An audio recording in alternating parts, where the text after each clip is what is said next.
Centennial. Would you please take a moment and do what? Silence. Thank you so much. Mr. McGuire back there, would you inspire us this morning, please? It's on. Will you please bow your head with me and let us pray silently together, each of us according to our individual beliefs. As we gather here today as members of Rotary, we pray that we are ever mindful of the opportunities to render our service to our fellow citizens and to our community, keeping in mind always the enduring values of life, exerting our efforts to those areas and to those things upon which future generations can build with confidence. Let us continue to strive to make a better world. Guide us in our service, keep us well so we can serve, and bless those people around the world who are touched by our works, so that they too can enjoy the the joy of a fulfilling life, full of good health, companionship, in surroundings that are beneficial to all. As each of us gives thanks, let us dwell on some thoughts that bind us together. You've blessed us with friends and laughter and fun, with rain that's as soft as the light from the sun. You've blessed us with the stars to brighten each night. You've given us help to know wrong from right. You've given us so much, please. Lord, give us too a heart that is always grateful to you. Amen. Amen. Mr. Alan Jackson, could you lead us in the pledge, please? The flag of the United States of America and to the republic for which it stands, one nation under God, indivisible, with liberty and justice for all. Mr. Ostegard, could you do a stand-in Rotary minute for us? Yes. It doesn't. Because I'm not going to have this.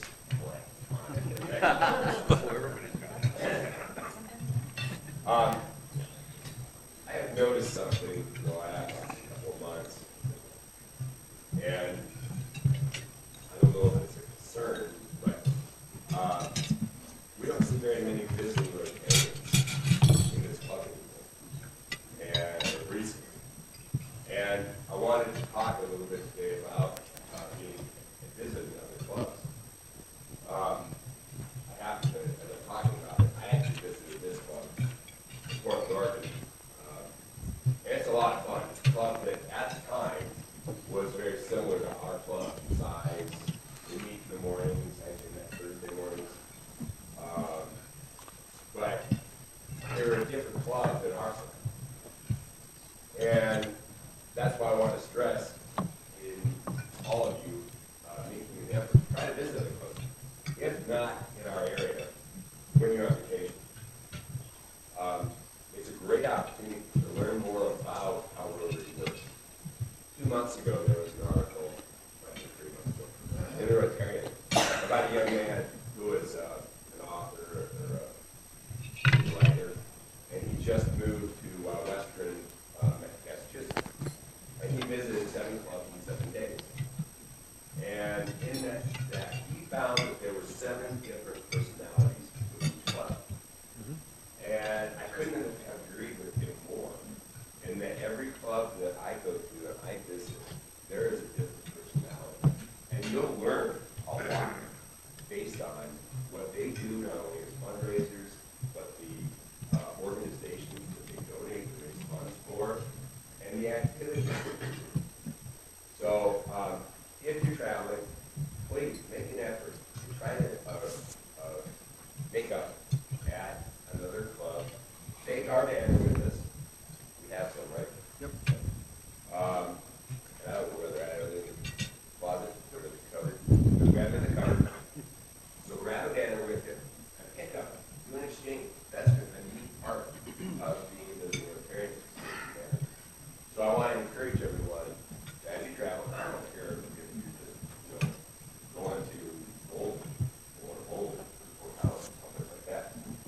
or especially if you're on uniform time.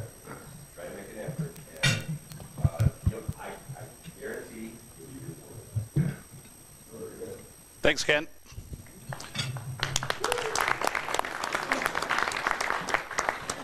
Mr. Ober, you have our business minute. Business minute. I'm excited. I haven't had a chance to tell anybody about what I actually do. You know, I'm a RE/MAX agent, and the number one reason why real estate doesn't sell in today's market is lack of marketing and exposure. And I've actually brought, oh, I got to go up here. Okay, so I've actually brought some slides just so I can show you visually some of the marketing that I do. This is Luxury Homes Magazine. This is where you'd market a lot of homes over $1 million. They don't let you put much in there under $1 million just because they don't want to water down the brand. They want to keep the publication nice and small. You can find this publication in basically your Jaguar dealerships, your Mercedes dealerships, Vail. You can find it at the Ritz-Carlton. And these are just a couple of my listings that I've actually sold. This listing down here at the bottom, this was actually Steve Atwater's house, who was a former Denver Bronco. And I had the pleasure of listing that home and getting it sold. I'll just move real quick because I know I just have a minute. I don't know, do a lot of you do any kind of business in Vail or know some people in Vail? So Glenwood, who owns Can West, who's built about 25 homes in the Vail Valley, actually came down to the Denver marketplace and built this property here, and I had the pleasure of selling it for $1.5 million. Great property, very modern, and this is similar to what he builds in Vail. DuPont Registry, has anybody heard of the DuPont Registry? Yes. So you can buy anything from bloodthirsty Dobermans to multi-million-dollar houses in the DuPont Registry. Very, very popular publication. Here's an ad that I ran in the DuPont Registry. This is a pricey ad. This is a half-page ad in the DuPont Registry. You can find it in the Ritz-Carlton in downtown London. You can find it all around. I get phone calls from Canada, Mexico, all around the world with these ads in the DuPont Registry, and very popular. And that's about a $5,000 ad. Here's a development. I was actually a fee developer involved in this project. These were 20 units. These are the 24th Street townhomes. I actually owned the unit on the end and bought it and turned it into a model home just so I could get them sold. And my son's also a RE/MAX agent, and I put him in there for damn near half a year. And here's some, I talked to Mark Gale about some of the commercial stuff that I did. And actually RE/MAX isn't a real big commercial brand, but I was real proud of this project because this is 32 showroom warehouses that I did in the Stapleton Business Plaza. And when I went to my managing broker and told him, hey, I'm going to be listing 32 warehouses, he goes, we're RE/MAX. We're not commercial. And I used to be a commercial broker before I went RE/MAX. And I said, well, then I guess I'm going to have to go because I'm not going to turn down 32 warehouses in the Stapleton Business Plaza.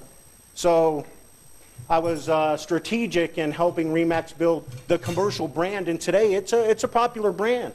There's a lot of commercial RE/MAX agents now. And 5280, RE/MAX Platinum Club. So some designations that I have through the RE/MAX organization that I'm real proud of is being part of the RE/MAX Platinum Club. It's a very distinguished. It's very, these are, the Hall of Fame is really important to Dave Liniger and the RE/MAX organization. So real proud to be part of the RE/MAX Platinum Club, RE/MAX Hall of Fame. And why did I choose RE/MAX? Because the owner's in my backyard. He contributes a lot to our community, and they're very patriotic. Not saying that other brokerage firm owners aren't, but that's why I'm with RE/MAX. All right. Mike, thank you.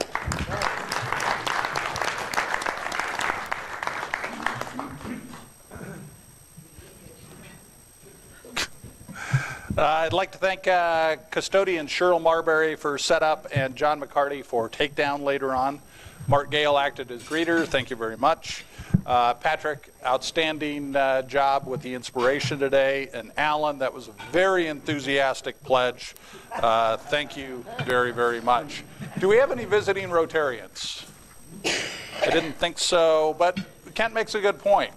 I think it's a great idea to visit other clubs. Karen and I are going to be going down to Phoenix, and there's a couple different clubs that we visit down there. It's really an enjoyable experience. Some clubs are really energetic, and some you can take a nap. It's just a little different personalities. I'd like to take a minute to introduce our guests. Andrew Darling, who's our student of the month, is kind of sitting back there. And then his mom, Jennifer, I believe, is here as well. Jennifer.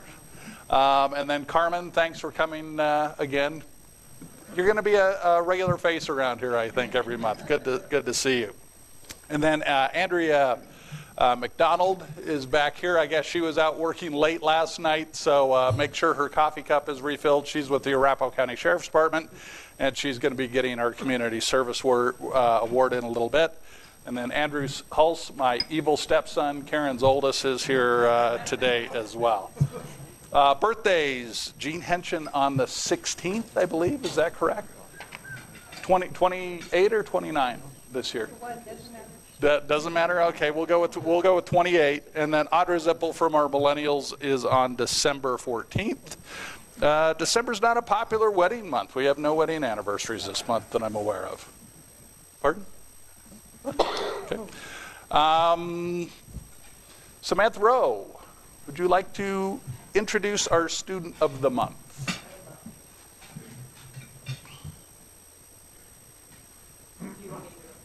No, do it up here. Do it wherever your little heart desires. Good morning. I'm here today to present the Student of the Month for December, and I was really excited when this opportunity came up because I always feel like this is our chance to feel like humanity has a chance in the future because there are some good kids out there, since we always hear all the horrible things that happen, and I'm sure the Sheriff's Department doesn't hear a lot of happy things, more of the, sad, tragic things. So, excuse me. Our club is proud to be involved with many youth programs in the community, and the Student of the Month Award is special in recognizing outstanding high school students. It's my pleasure to honor and present the Student of the Month Award for December to Andrew Darling from Arapahoe High School. I would also like to welcome and recognize Carmen Cottrell, counselor at Arapahoe High School. And of course, we know Andrew's accomplishments would not be possible without the strong support of his parents. We have his mother, Jennifer Darling, here, and his father, Jeff Darling, was also isn't here today, but has been a good impact, I'm guessing. So, Andrew is a senior and is a member of the National Honor Society and ambassador of the student government. For the past 3 years, he has volunteered at the Children's Hospital and has participated in a youth mission trip. Andrew is also active on the cross-country team. Andrew has applied and been accepted to Colorado School of Mines, which I think is awesome because I work for an organization that deals with a lot of students for Colorado School of Mines, and it's a really great school, so congratulations on that. Where he plans to study computer science with an emphasis on machine learning with a possible minor or focus in quantum computing mechanics. This is where I think to myself, that didn't even exist when I was in college. And even if it did, it wouldn't be something I would really excel at. So yeah. I'm very impressed with that. Yeah, computers didn't exist when I was in high school. So. And it gets better. It's not just something he wants to do, but he would like to use modern technologies such as machine learning to help solve some of the problems plaguing the modern world, including just these little things: rising temperatures and sinking coastal cities, the 39.6% chance of being diagnosed with cancer, and the quarter of humanity that cannot read or write.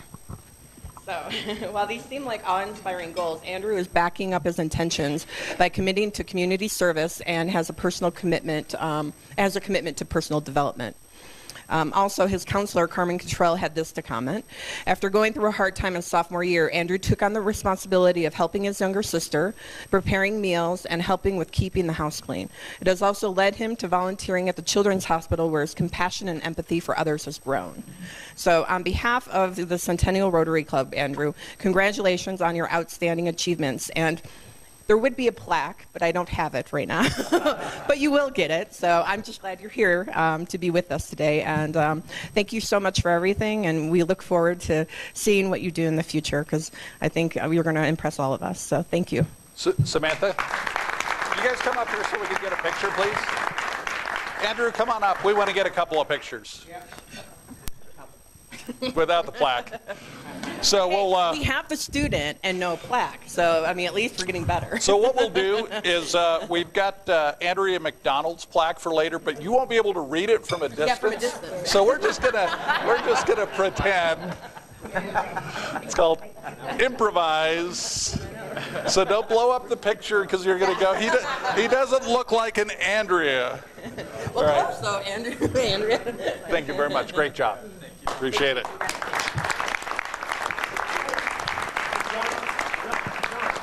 do the picture again. Let him put his hand on the flag. So it looks like he's receiving. Oh, yeah. It looked like you was receiving. There we go. There we go. That's a great sergeant at arms catch.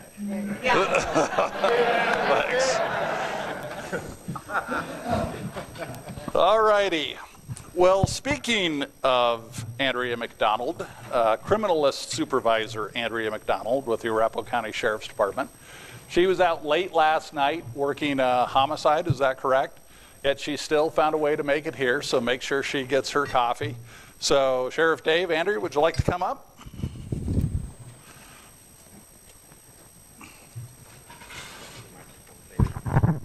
Does this work? Yes. All right.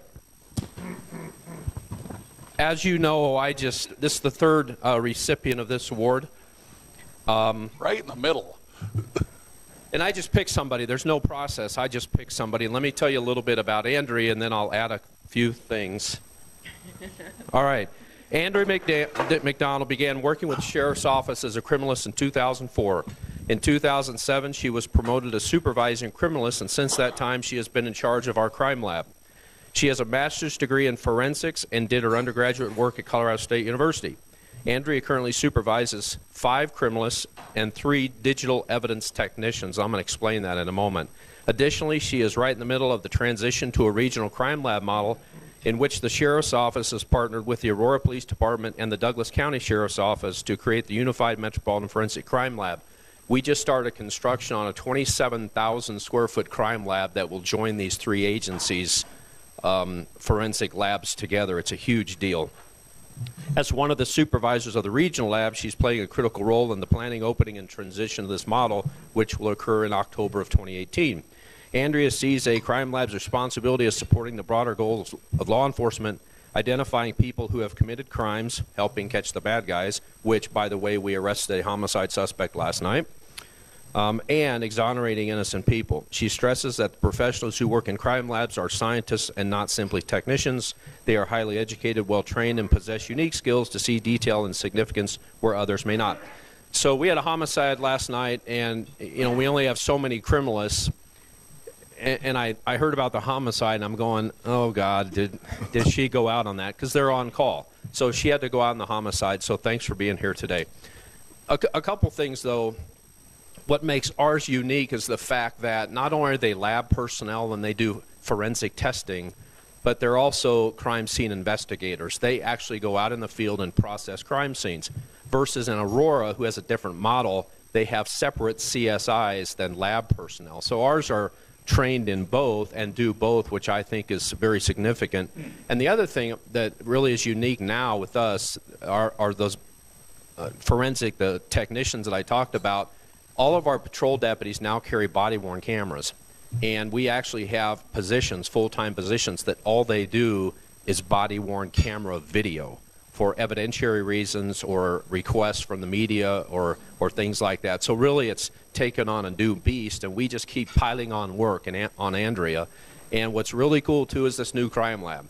And we are right in the middle with 2 other large agencies, that being Aurora and Douglas County, to open this thing. And Andrea has done the lion's share of the work for the Arapahoe County Sheriff's Office on this transition. So it was kind of like, I'm thinking around the organization, who's a good choice for this award? And here she is. So congratulations. Andrea, the Centennial Rotary Community Service Award. I have a mic. The Centennial Rotary Community Service Award in sincere appreciation and recognition of distinguished service above self and devotion to the ideal of service with integrity, presented by the Rotary Club of Centennial, December 2017. Congratulations. Great job. Thank you. All righty then. Moving right along. Mr. Weber, would you bring Mr. McGuire up to the front? So Patrick's been around for a while, but we're finally going to have the opportunity to induct him today.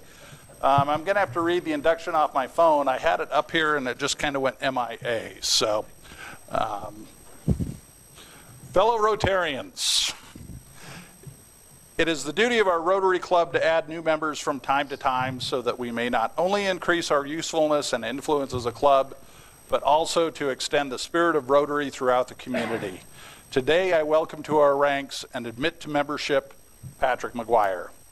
Rotarian McGuire, you have been elected to membership in this club because your fellow members believe you to be a worthy representative of your calling and also to possess qualities that will permit you to exemplify the true spirit of Rotary in your public, business, social, and private life.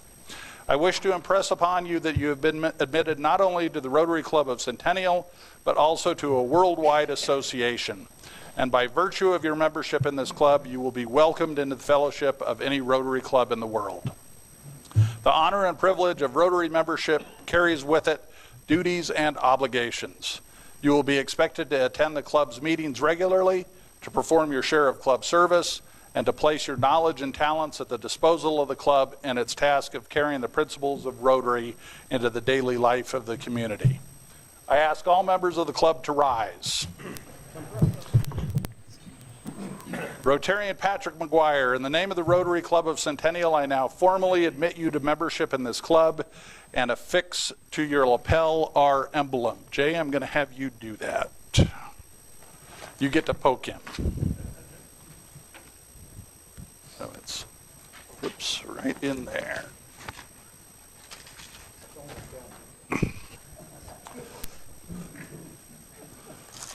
Oh yeah, nice job with the teeth. Good job. Yeah, there's time. Fellow Rotarians, I commend to you our newest member, Rotarian Patrick McGuire, and charge all of you to welcome him. Thank you very much. Welcome to the club. Jay, great job. Thank you.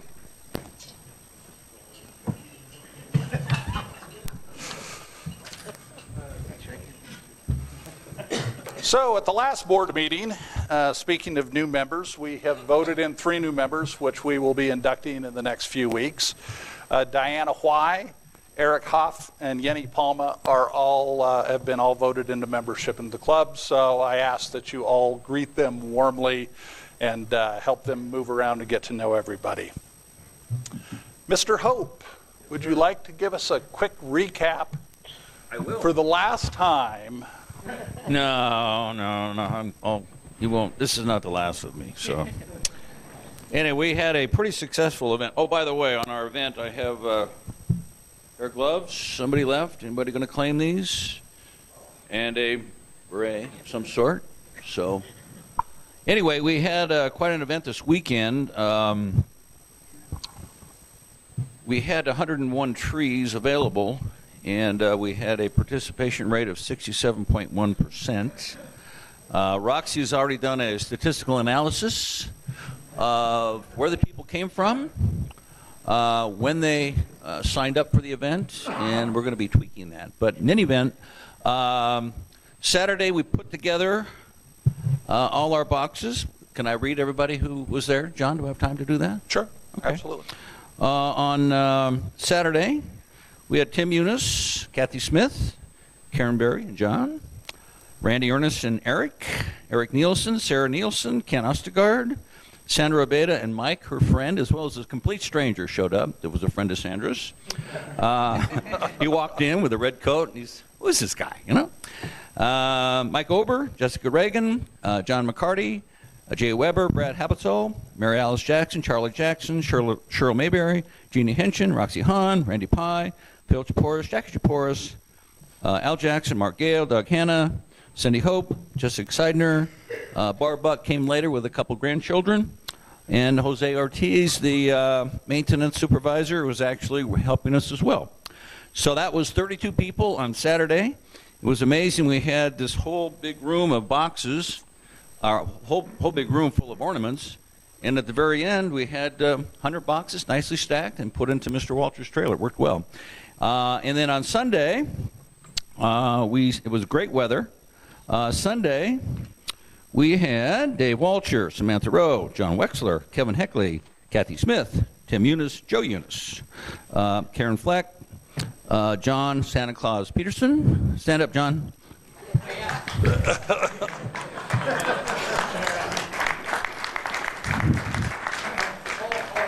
He's a star. I tell you what, we couldn't have had a better Santa Claus. I mean, he just. And then Karen came, and your pooch came. Your little golden retriever came. Looked great with their little antlers.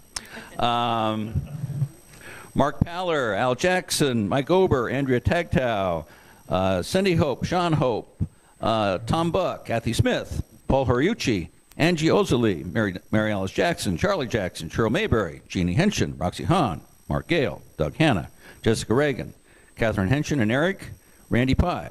And we had two reporters, one of which took a picture of our event.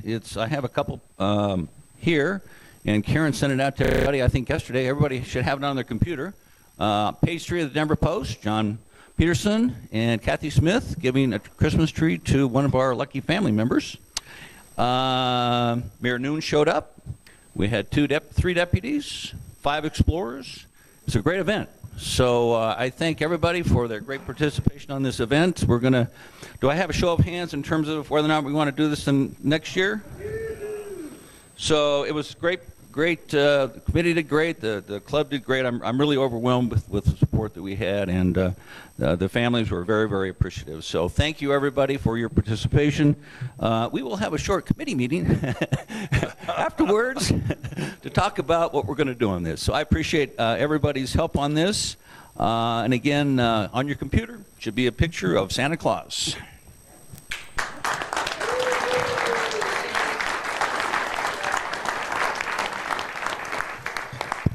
I don't know how many service hours were put in on this project. I'm sure Ken's going to rectify that so Karen can get a count.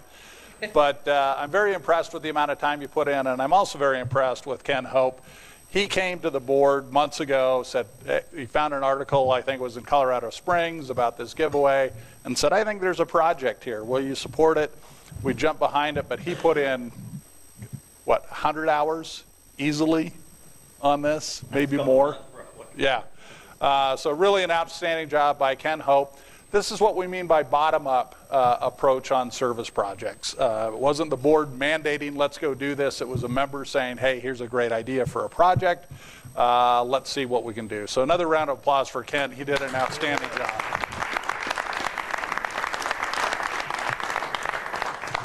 Ms. Zing, you're looking festive. Oh, don't you know. So, Santa Claus. Oh, shoot, yeah. How you doing? Working? Great. Santa Claus is tomorrow, Wednesday morning, at the Kohl's department store at Arapahoe Crossing and at the Quebec location. Emails have gone out to the people who signed up to volunteer with all the details. We have over 80 children. We have over 80 volunteers as well. There are 5 clubs participating. We've got the Denver Tech Center, as well as our club. We've got Highlands Ranch Sunrise, 4 clubs participating this time. However, really looking forward to our kickoff in February. We do have the sign-off from the Kohl's group on the global scale to really roll it out. It's going to be exciting. Jessica made eye contact with me, so here she goes. She's actually going to be the main point of contact at Arapahoe's Crossing. The children that are going to be at Arapahoe's Crossing are our Boys Hope, Girls Hope kids. There'll be 20 of them, as well as the Denver Tech Center's group of kids they like to support. And then there's a plethora of children coming to ours. So I'm just really excited and so grateful and thankful. There are 6 of us on the committee for this project. We're just really grateful for everybody who signed up. If you have any questions, let me know. But yes, sir. For those who are going to Arapahoe Crossings, I will bring some extra Santa hats that are left over from our project. So I have a few for those who are not prepared for tomorrow. I'll bring some extra hats. Right. I do the same as well. Santa hat. That's the only way we can tell you're a Rotarian. Well, there's lots of ways to tell you're a Rotarian. But on the day of the event, if you could please wear a Santa hat. Show up at 10 minutes to 7, and shopping starts at 7 o'clock. And there we go. And Jessica, Barbara has the check that you need to give. You're all over it. We're all over it. So thank you guys very much. Looking forward to tomorrow. Great job. Thank you.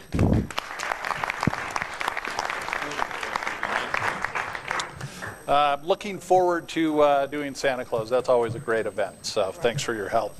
Ann West. Yeah, good morning. He's saying no germs on this.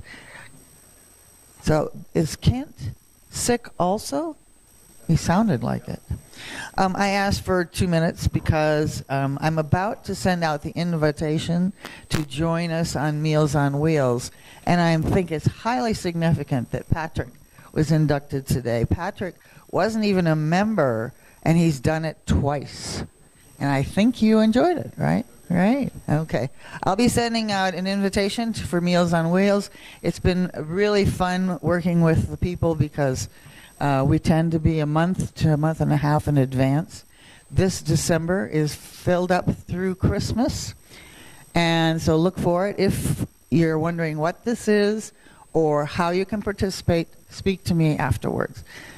And unfortunately, I can't be there for me tomorrow because I'm too sick. Those kids would get really bad. And thank you. For those that don't know, Phil Chaporis is having cataract surgery today, so kind of keep him in your thoughts and prayers as you go through the day.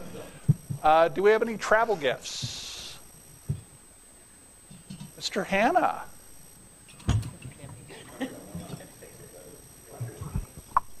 Well, I made a flash one-day trip to Tulsa, Oklahoma, and I brought back something that I know you are all going to be reaching for your billfolds, but you can't have it until next December because it is absolutely one of a kind. It's a T-shirt from Tally's Good Food in Tulsa, Oklahoma on Route 66, for all those who remember historical Route 66. So that's my travel gift for this week. Thanks, Doug. Any other travel gifts? Mr. Ernest, you're up for Happy Bucks. Is this the non-German section? I just got over a cold. Happy Bucks today. Sorry, I got to get out mine. I have a few, of course.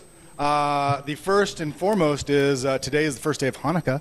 So let us all recognize our Jewish friends for this holiday.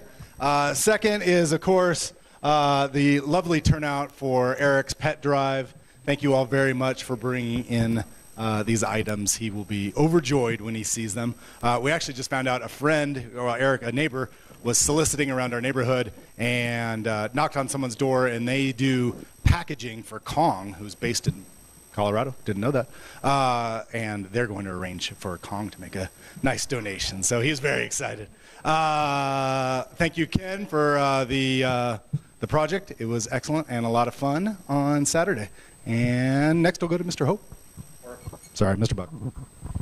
This is for Ken Hope. Wonderful project there, Ken. Patrick. Ditto. I donated for Ken, but it sounds like it was a great project. I hope I can get involved in it next year. I have two. One's for Ken. It was awesome. Such a wonderful weekend. And then the other one is for Diane because your day is tomorrow, and it's gonna be great. It'll be good. Busy season. All right. Anybody else? Mine is for tomorrow because I'm really looking forward to it. Not that Sunday wasn't awesome, but tomorrow I'm really looking forward to it. I need an IOU, but for Ken Hope, he put a tremendous, and he's very modest about this, tremendous amount of time into getting this event to become successful as it did. I have two happy bucks. The first is because I've been putting off that trip to Tulsa for about 6 months, and I finally worked up enough courage to go do it and get it behind me. And the second one is because I was able to keep my streak of never missing a meeting here intact by going online Wednesday when I got back and watching the entire Tuesday meeting, including the induction of our new board. So that was really good. Cool. Thank you. Angie. I have two. I was going to say one for yesterday, particularly the rain dog, who I thought was really wonderful. Made a lot of people happy. And then one for tomorrow, too, for Santa Claus. I'm looking forward to volunteering there.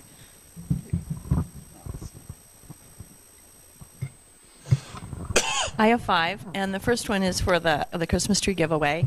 And what was really cool about the Christmas tree giveaway project is that there were so many individuals who just had one thing to do, and they came through and did it really well.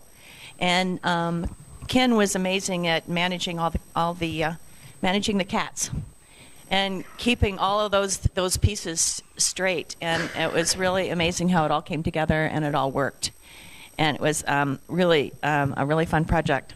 Also, finally, a happy buck for the Broncos. Also, Santa Claus is coming tomorrow, and that's another one of our really great holiday events. I'm looking forward to that. And tonight I'm going to see Lady Gaga with my daughter. And my last buck is Tuesday, and I'm at Rotary. I have one. Welcome Patrick into the club. I have 3. One is for Ken and the super leadership he exhibited during this whole project. It's been an amazing venture, which was great. The second is for Diane and Jessica, who are doing the same thing, I think, with Santa Claus. So looking forward to that project tomorrow. And the third one is for yet another committee, which was the Primetimers Committee yesterday. And I want to single out Jeannie and Cheryl because Jeannie just arranged for an amazing luncheon for the Primetimers yesterday. Everybody was so appreciative. And Cheryl had arranged for the 5280 plus chorale to come and sing. And it's a large group in Highlands Ranch that is people that are 50 and over that sing in these, and you were thinking, yeah, well, it was fabulous. They were so good. They had about 37 people there, which was about all we could fit in there, and it was a wonderful day for everybody. So thank you to you guys and everybody else. Money. You can say you're always. No, I'm done. Yeah, I have 2 for my twin sons, Chris and John, who I'm awfully proud of. We just celebrated a birthday yesterday. They just turned 20. So. Diane. I just want to thank everybody for all the projects and all the passions that everybody has. Excuse me, it's the diversity of this group that makes it so cool. So, thank you. I have 2 happy dollars. It was my first service project with the club on Saturday and Sunday, and thoroughly enjoyed it. And thanks everybody for making me feel welcome. And I thought it was just a great project. Yeah. Right up here.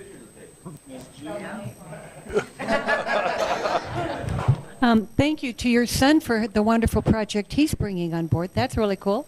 And Patrick, welcome. And in response also to Kent's comment, a few years ago, I organized a Rotary gathering on a riverboat cruise in Germany. So think about that. The big ships have those gatherings, but the little boats don't have. You can organize one and you get qualification for attending a meeting. So another event, yeah. No, you're just being a helpful hand. All right. I like being helpful with money.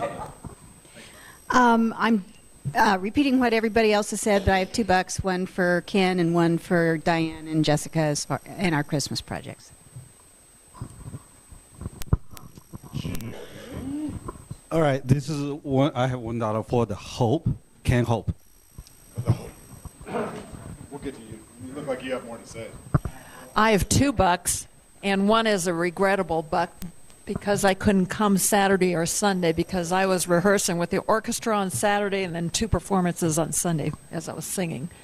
So hopefully next year. And then the other one is for Vern. He wasn't here last week, but it's he helped me ring in the Christmas spirit with the Parker Arts Chorale. They did a phenomenal job of performing. And next year, maybe we can all arrange to go hear you and the chorale. It was outstanding. I have two. First one is to the Christmas tree giveaway committee. We had a great group, very collaborative, put our heads together and worked through this. Can't thank him enough. My buddy Mark Gale, he helped me on this. He was with me the whole time, so I appreciate Mark Gale. And the last one. Phil only has one good eye, so I'm giving good luck to his surgeon this morning. Very nice. Any more over here? As we were shopping for cat food, which was kind of a new experience for us, we were thinking about the great example that Eric set with the project. So, thanks, Randy. John Peterson's, a.k.a. Thank you. My happy buck is for your generosity. Up here is No, suck it up, princess. Talk about it. Suck it up. All right. This is the SOAR choir. It's a choir that's made of adults and foster children. And my daughter is in it. The risers are what you bought for them, and that's their first Christmas concert.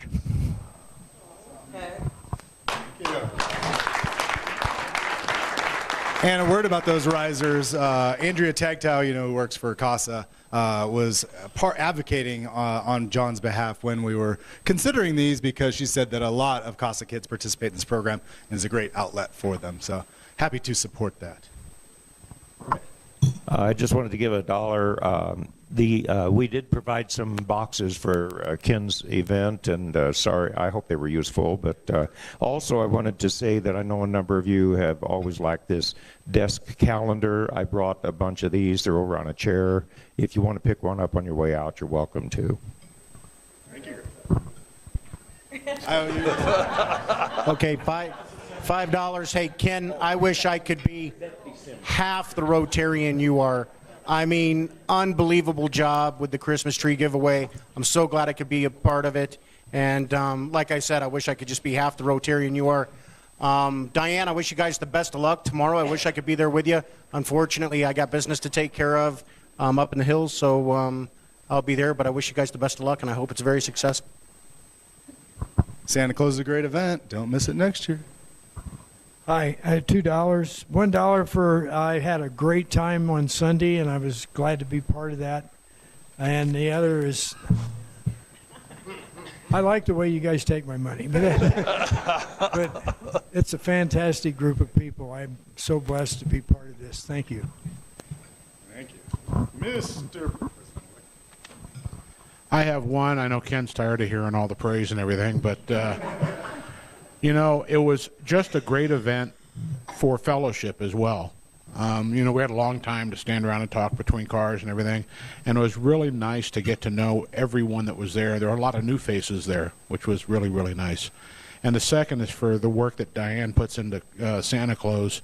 Every year, I was sitting here thinking, boy, I have a job I have to go do tomorrow morning. I don't think I'm going to be able to make it. I'll make it. I'll be at Arapahoe Crossing for you. All right. Anybody else? John Berry. One last word. I will collect more pet supplies next week if anyone forgot or would like to bring them next week. And I was going to ask that question. I've got a microphone. Good. I've got 5.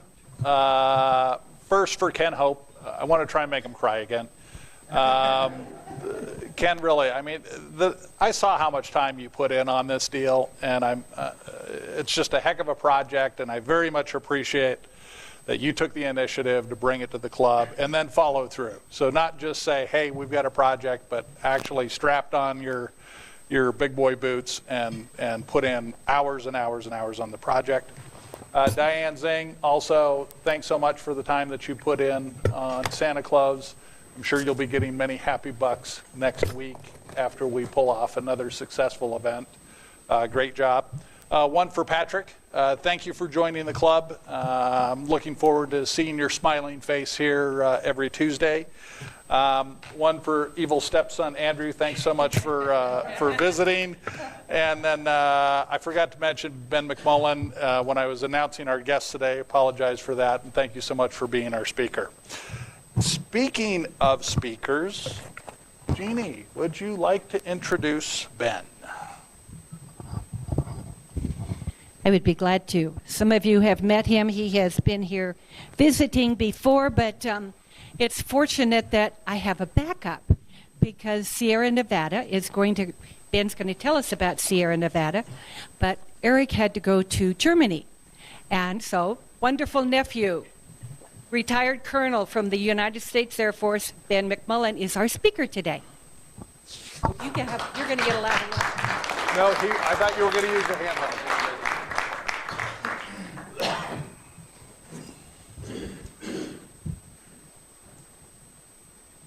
All right, well, first of all, can everybody hear me if the mic is set down here so I don't have to hold it? Is everybody good?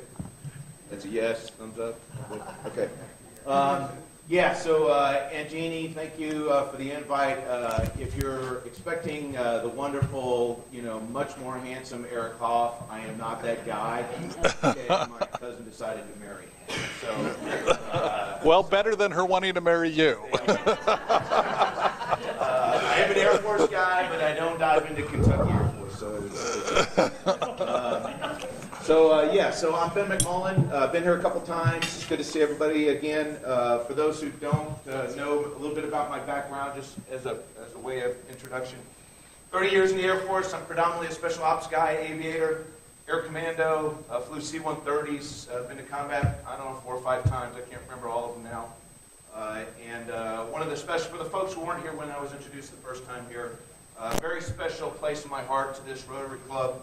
When I was the commander in Bagram in 2009, my late Uncle Hank, and some of you probably helped him, built a bunch of, or made a bunch of toy cars and trucks and had them delivered to Afghanistan.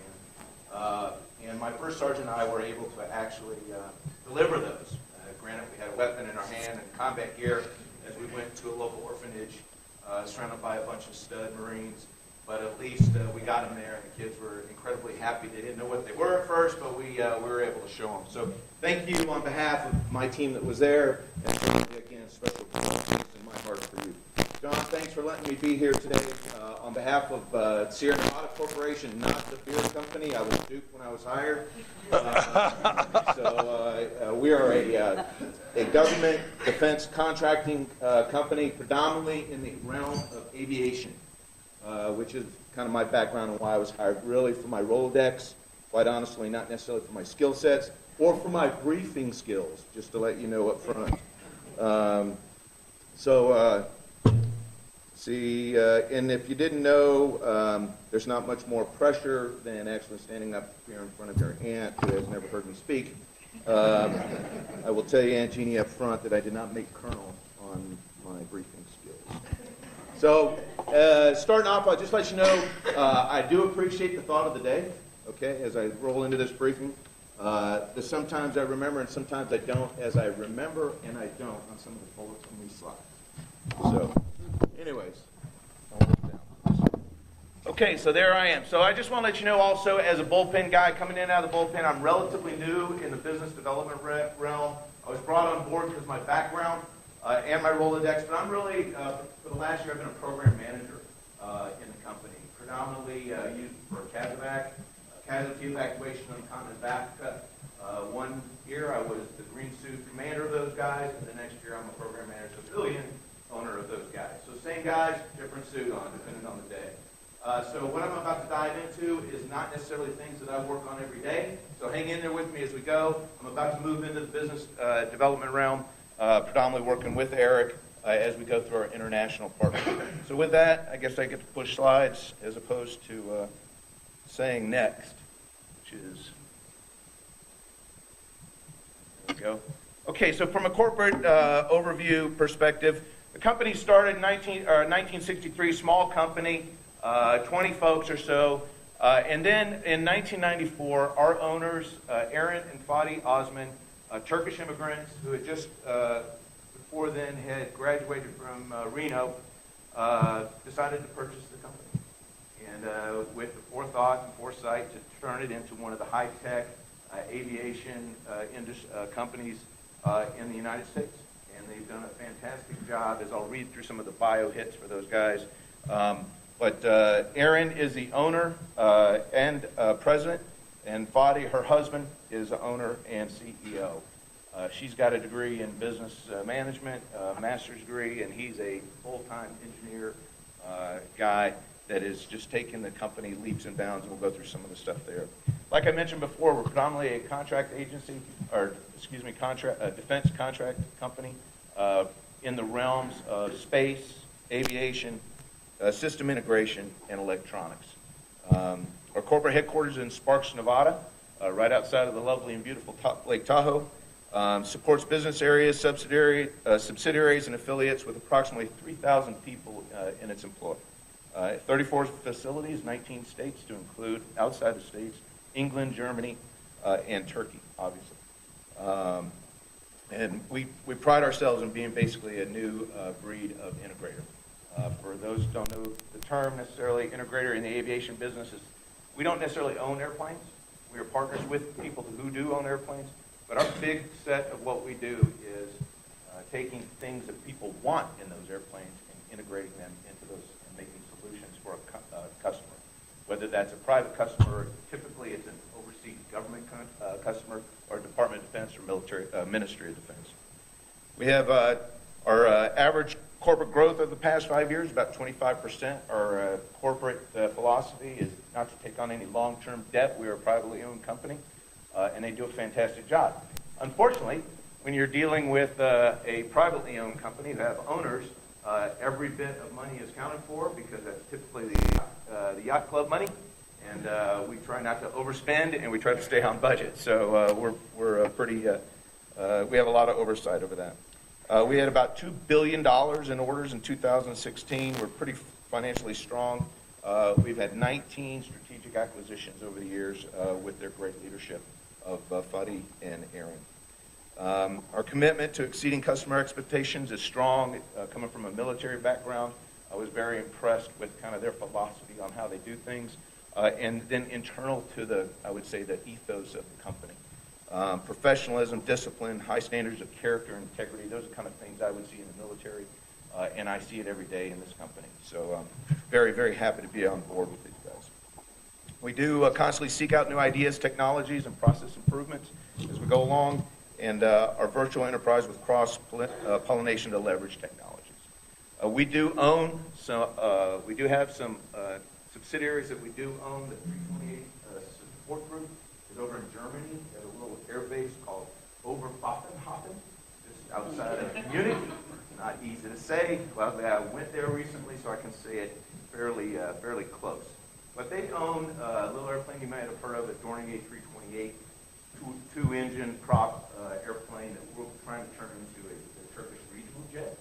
We're going to put engines on that airplane potentially in the future as Turkey starts to decide to become a little bit more play well with others. They're not quite there yet, but hopefully that's the goal. We also own 3S. We own Orbitech, and then Sierra Corporation down in Colorado Springs. And basically, it's a solution to basically help wide-body aircraft finish their product. And then CUDA is predominantly a communications radio company, but those are the companies that we are sole subsidiaries to us. Systems engineering, integration, networking, and fusion competencies. We're end-to-end inception to completion solutions for numerous fielded systems. Commitment, collaboration, long-term focus on customers. All right, there's where we are. Like I said, 34 places in the States, 3 outside. And you can see where those subsidiaries sit. A lot of them here in Colorado, obviously. Centennial, we own the ISR branch. But we also have things in Inglewood. We have up in Louisville, hard for me to not say Louisville, by the way, we're in the south. But we've got all the way up to Honolulu, Hawaii. We've got some development folks there, Washington, D.C. office, all along the East Coast. What you're going to see there is we're co-located a lot with military installations, specifically special ops installations, for obvious reasons. We have 6 predominant business areas. SS up there on the top right is space systems, and that's I'll talk more about that as we go further. But what you're going to hear from me is a plane called the Dream Chaser, and I'll mention that here in a minute. IMS is Integrated Mission Systems. That's in Huntsville and Hagerstown, Maryland. They do ISR in support of U.S. military. The Information and Sensor Systems branch, or division, is our ISS division, and that's they predominantly do signal intelligence and geo intelligence. Our EWR division, Electronic Warfare and Range Instrumentation, that's basically interesting for those who don't know. There's a counter-IED effort that goes on in the war in Afghanistan, and you can do it from the air. But this is one of those divisions that look at different technologies to be able to combat the IED threat that is prevalent in Afghanistan and Iraq to start it up, but obviously as they build that capability for future wars. Our ISR branch, that division sits right here. That's the Centennial office that I belong to, the Intelligence, Surveillance, and Reconnaissance Division. And I'll get more into that in a second. And then the CNS branch is our Communications, Navigation, Surveillance, and Air Traffic Management Division. They do digital signal processing, image processing systems, and automated landing systems. And again, I mentioned the subsidiaries down on the far right. Just to get into a couple things, I'm going to read these verbatim just so you kind of know what we got. The Integrated Mission System Business Area is a trusted provider of high-quality multi-mission intelligence, surveillance, and reconnaissance products and services with years of experience supporting the Department of Defense, Department of Homeland Security, commercial, and international customers. The ISS, or the Information and Sensor Solution Business Area, provides scalable, integrated sensor and processing system solutions for security customers around the globe. Its systems, products, and technologies cross multiple application areas, including signal intelligence, electronic support measures, wide area motion imagery, human language technologies, cyber and multi-int processing, exploitation, and dissemination, also known as PED. The core capabilities of the Electronic Warfare and Range, EWR business area, include system engineering, radio frequency and information assurance engineering, digital design, hardware integration design and development, software design and development, sustainment, and new equipment training. And then the Communication, Navigation, Surveillance, Air Traffic Management Division business area develops solutions for both military and civil aviation customers for multi-sensor fusing imaging systems used in degraded visual environments to space-based precision navigation landing systems to provide pilots with situational awareness, precision guidance, and automated flight controls in adverse flight conditions. The team develops innovative technologies that redefine industry standards.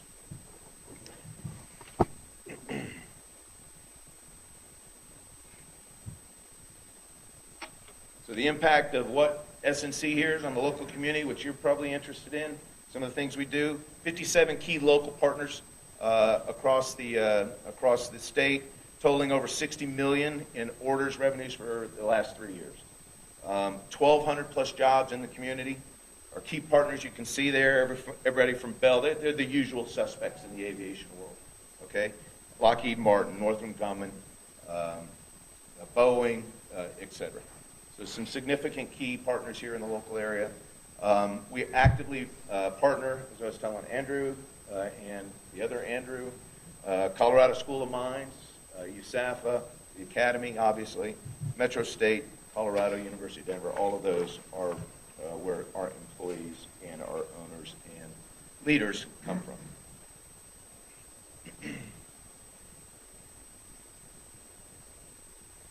So to get more into space systems, it's the one division that I would tell you has probably got the most notoriety in the company. We have, out of the space system division or business area, we developed the aircraft, or the space aircraft Dream Chaser. It's the direct competitor to Lockheed Martin SpaceX, and we are on contract in 2020 to actually deliver 6 supply runs to the International Space Station. first pre-flight test last month. So it is on track and ready to go. And most of the systems that are made there come out of Louisville. So pretty important business area. Obviously, once that money starts rolling in from that project, we'll do even more. But right now, it's all in development. A lot of R&D going into that. But right now, we're on track. And you can see all the different areas that we work on in the space systems area. Spacecraft systems, space technology, space exploration systems, propulsion, and environmental systems. Let's see if I've missed anything before I go any further. It designs and manufactures advanced spacecraft, space vehicles, rocket motors, and spacecraft subsystems and components in the U.S. government, commercial customers, as well as the international market. With more than 25 years of space heritage, our space systems business areas has participated in more than 450 successful space missions through the delivery of 4,000 systems, subsystems, and components. Has included more than 70 programs for NASA and more than 50 other clients. Space Systems is a developer of Dream Chaser, providing cargo services to the International Space Station under NASA's Commercial Resupply Services contract. So I want to get into what is here. The intelligence, surveillance, and reconnaissance area here in Inglewood, Centennial, and Colorado Springs. We have 5 predominant areas that we work in. The aviation side, tactical solutions, logistics, technical operations, and advanced or engineering development. And you can see under each of those some of the bullets, or maybe you can't in the back. Try not to read through them all, but aviation design, integration, and test, aircraft mod and certification, contractor-owned, contractor-operated ISR. That's what I was a commander of for both European Special Operations Command and also African Special Operations Command. We had those airplanes working for us downrange. Some of the tactical solutions that we're working on are basically in the communications realm and the cybersecurity realm. Logistics, we provide a worldwide and first-class integrated logistics engineering, and we support field service teams in austere locations around the globe. A lot of our partners, as I was telling the guys at the table here, we're working with African countries, we're working with Far East countries. Some of these airplanes and aircraft and integration solutions, a lot of times we're training the pilots and the maintainers that are going forward, so that we're sending logistics folks forward as well to these austere locations, as you can imagine in some of the places that I've mentioned. The technical operations part of it is aircraft modification production. That's all these hangars over here at Centennial Airport. We own about 5 of them over there. And we are all registered through the FAA. We have all our AS 9100 certs across the board so that we can actually be a legal government agency logistics and aircraft maintenance area. And then we do a lot of engineering stuff that where we're developing our own stuff. A lot of times the customer will come to us and say, what can we do if we had this part? Can you modify the aircraft to do this? So our engineers will put it together, and they're all schooled in all realms of engineering on the aviation side to be able to see whether things are aerodynamic, whether they can actually fit through the communication realm and not violate any kind of spectrum management, et cetera. And so again, very, very deep division with or directorate within ISR. And you can again want to see all the solution sets down there. The intelligence, surveillance, and reconnaissance business area is a leading prime manned and unmanned aircraft systems integrator for innovative high-performance ISR system. It's end-to-end command, control, computers, communications, intelligence, surveillance, and reconnaissance, also C4 ISR. Capabilities encompass design, integration, test, certification, ground flight, training, and complete logistics. Support. All right, so I'm going to go into some of the ISR programs and capabilities. So again, just breaking down some of the things I've already mentioned. The aviation systems led by Mr. Bob Horkey is high-performance innovative solutions for a lot of those aircraft you see up there, and a lot of those I've flown on. Just a little vignette real quickly, and it really kind of speaks to the growth of the company. That airplane in the very bottom right there, center, is called a U-28. It's a modified PC-12, and it's an intelligence, surveillance, reconnaissance plane that was probably probably the first plane we put on the battlefield in Afghanistan and Iraq. I knew about that plane early on. I was a group commander at Hurlburt Field when we fielded that, and we built those squadrons based on a requirement and a need from our special operators to put a manned ISR bird over the top of them, whether as pre-intel or over an existing fight. Obviously, you can see that hunk of machine right there in the very top, or excuse me, center right there, the C-130. That's the C-130J gunship. A lot of firepower on that airplane, and a very impressive. If you're on the battlefield, you want that thing over your head because it's going to protect you. And I could go into all those other different aircraft in 28 in SAD. CV-22 on the far right, that's the newest airplane in the AFSOC inventory, Air Force Special Operations Command, doing great stuff.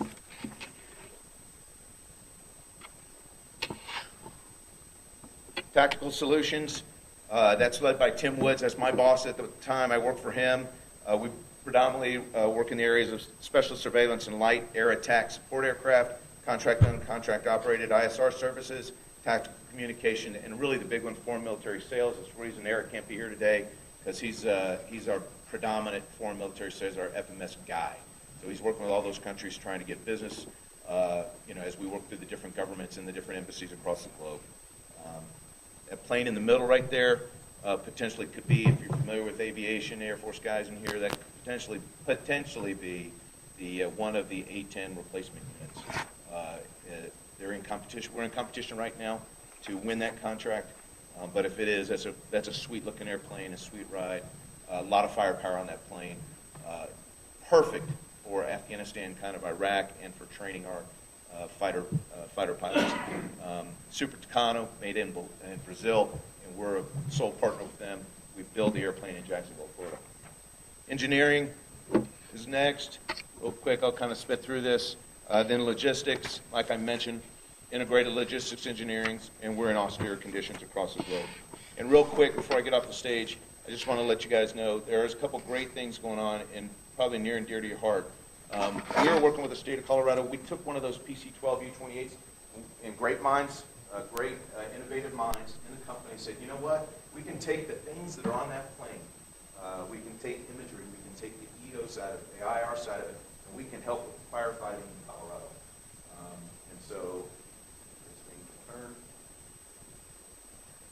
There we go. It's called a multi-mission aircraft, and we basically turned one of those airplanes and started using it for the wildfire efforts that are going on in basically the Midwest. We work with Colorado, Utah, you name it, across the board. Situational awareness, it maps out the ground. We can actually find hot spots before it turns into a fire. And so the state of Colorado, in partnership with us, will put the bird up, depending on in the middle of the summer, the prime firefighting season, and see what we can do. But as you can see there, PC-12, to a crew with the mission support operator, and it's based here in Centennial. Here's some of the things you can do. You can see an IR hit on the map for situational awareness and analysis. And there's some of the successes that all came out of the fires of recent, as you guys know. 232 missions total of 1,100 hours so far, 82 previously undetected fires, mapping, you name it, all in the Rocky Mountain Range. Interagency supported local Colorado jurisdictions, as you can see there, Wyoming, New Mexico, and Utah. And then also it's currently flying in California and Washington. That's about it. A little bit more there. So there's all the aircraft that we kind of are partnered with. PC-12, the 328 I mentioned, the King Air 350 is a huge ISR bird in Afghanistan. 300,000 hours flying combat. Okay, I'll do my best to answer any questions. I know I'm short on time. I apologize for that, but we do a lot of things with the company. Okay. Who's rocker you using to get the dream Chaser? Say it again. What was the first part of the question? Whose rocket are you using to get that up? Great question. Don't know the answer. I can get that tip for you. Really, Steph, 0 for 1. I love it. It's like how I was in Little League. When it comes to international sales and contracts work, I am assuming that is strictly with allies. Oh yeah, absolutely. So before we do anything, obviously in the foreign military sales arena, you're working with our government. So the the International Affairs Division of the Pentagon, all of those folks up in D.C., they vet whoever we're working with. So, we're not going to take a high crimes country and, put aircraft into their hands, okay? So feel very safe that that's one of the reasons why we're not working with Turkey right now. They're a great country, but right now they're a little bit, messed up. And so we're not doing that as we speak. But there's some countries in Africa, obviously. We're working with Pakistan. They have to pass a strict rules test to make sure that it meets our requirements from a government perspective and obviously our ally requirements. So, good question. Yes, sir. Sierra Nevada has offices all across the country, but has 3 in Colorado. What makes Colorado director? Colorado. They said the headquarters up in Lake Tahoe, for goodness sakes, good question. I don't know exactly what the answer is. I think they had some technologies here that we stumbled upon. And, Fadi, being the businessman that he is, figured out, hey, if I can get into the beginning end of some of these new companies and purchase them and work with them, then we'd be able to move forward in the aviation realm. I would tell you that 15 years ago when I was a young major, running through here, visiting Aunt Jeannie and my family over Christmas, I knew this place existed. They had about 100 people here. And I went, you know what? I think I can work there someday. And luckily I did, so I got about $1 million happy bucks that I was able to do that. We'll take them. As soon as I make it, I'll do it. One more question. I have a question Yes, about ma'am. the plane that can detect the Fires? Yes, ma'am. What kind of a scope, how big of an area? A swath? Yeah. Yeah, how big? It depends on where it is. Obviously, altitude means everything, right? So the higher you are, the more you can see, right? But then you give away, at some point you give away fidelity, right? So, at about 26,000 feet-ish or so, you can work about a 200-mile swath. And remember, you're only looking for big area hotspots, as opposed to the guy on the ground with the gun trying to shoot our guys. So it's a little bit of a different technique, but it's using the same technology, which is what made it so great, because it was already on the shelf in our minds. We didn't have to create it. It was already created. We just had to apply it differently. But great aircraft. They want more. California's asking for us. All the surrounding states are asking for this airplane and its capabilities. Fortunately, can't afford it right now. The state government cost. Right. Great question. Great. All right. Thank you. Now we've got 2 more things for you. Okay. First off, we donate books to a small charter school up in North Denver, and we put a book plate in all the books that we donate.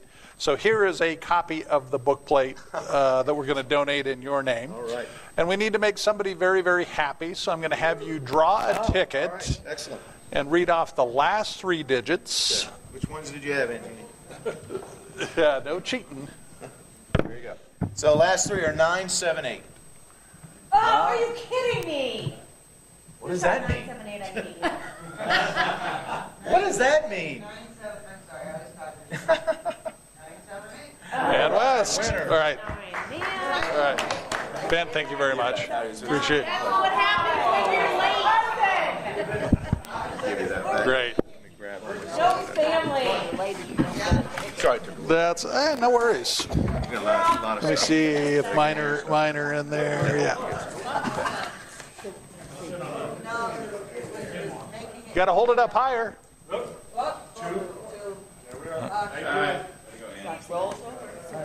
Okay, would you all stand and join me in the 4-way test?